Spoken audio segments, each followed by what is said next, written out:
Apple begins assembling the iPhone 11 in India. We spoke about the increased footprint that Apple is going to have in India, and of course, Apple's manufacturing partners, those like Foxconn, for example. There were incentives put in place a while ago, which we covered on this show, where the Indian government was essentially persuading manufacturers to do a portion of their manufacturing or assembly in India in order to avoid some tariffs to the tune of like 20% if they weren't going to be willing to do that. So Samsung's been doing it for a long time. Foxconn, right? Well, just recently. Oh, right. Just recently with the iPhone XR, that started to be made domestically for the Indian market inside of India.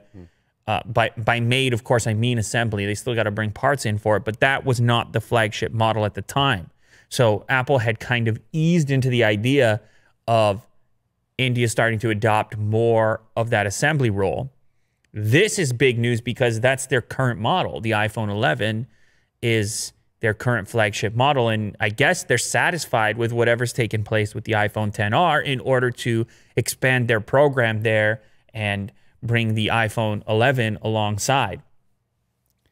Apple's contract manufacturing partner Foxconn has started to assemble the current generation of iPhone units, the iPhone 11 lineup, in its plant near the southern city of Chennai. A source familiar with the matter told TechCrunch. A small batch of locally manufactured iPhone 11 units has already shipped to retail stores, but currently the production yield is limited. So you know how this goes. I mean, it takes a while to get the scale going and all the checks and balances, make sure you're getting the quality that you're looking for.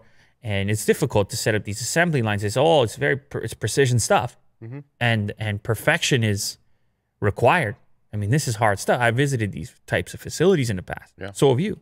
This is some wild stuff. So, but it is absolutely big news for India and also for that region. India's Minister of Commerce and Industry tweeted on Friday that Apple had begun this assembly. Apple hasn't commented themselves. This will allow them to avoid the roughly 20% import duty that the Indian government levies on imported electronics.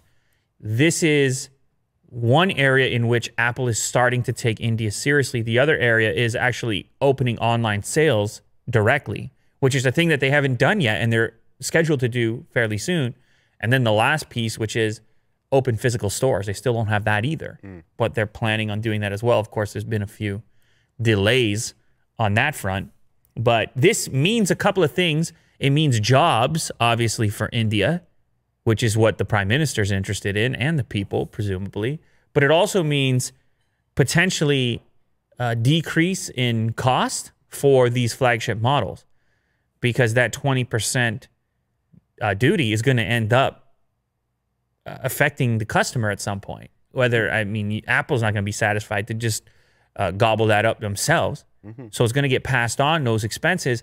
And so therefore, this is a good sign. If this continues with the flagship models, the public there gets to skip that extended cost and potentially get the flagship models for a little bit less. I don't know if it'll be the full 20%, and this is, of course, speculative. Maybe Apple just keep the price the same. It's up to them. But I do think Apple needs to take the Indian market seriously because they have such a small market share there. And as all these individuals come online and become satisfied with Android, it's going to be tougher to move them off that platform at a later date. Time is of the essence. And more jobs in India. More jobs. Jobs. Everybody's looking for jobs right now. Jobs are good. I don't mean everybody's, you know what I'm saying? Yeah. It's, we talk about Tesla with the Texas plant, the Gigafactory they're putting in, like not just jobs, but high-tech jobs, reliable, well-paying jobs, things like this.